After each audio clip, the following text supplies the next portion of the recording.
Surprise, motherfucker! Ahoj, já jsem Lupínek a chtěl bych být váš oblíbený youtuber. Šlo by to? Protože jestli ne, tak vás budu muset zabít. Viděl jsem videa ostatních youtuberů a působili na mě dvěma pocity. Buď to se mi chtělo zvracet, anebo honit. Jednou oboje zároveň.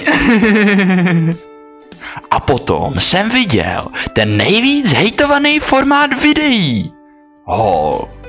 No a vůbec jsem se nedivil, že to lidi tak hejtujou, když si vy youtubeři kupujete takový sračky. No, tak já vám teda ukážu, co jsem si koupil tenhle měsíc já. Jako první tady mám tenhle parádní nůž.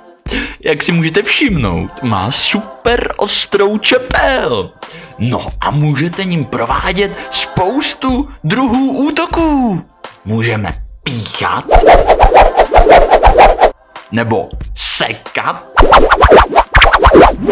A je to velká sranda. A potom tady mám tuhle parádní pistol.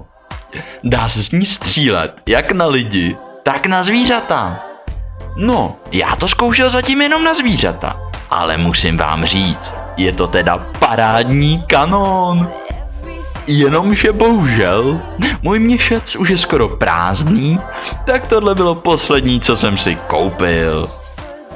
Ale doufám, že až zajebu nějaký ty YouTube money, tak budu mít třeba i na mačetu.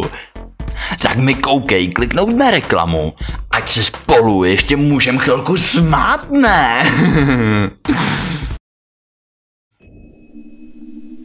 Možná nejsem tak úplně normální youtuber.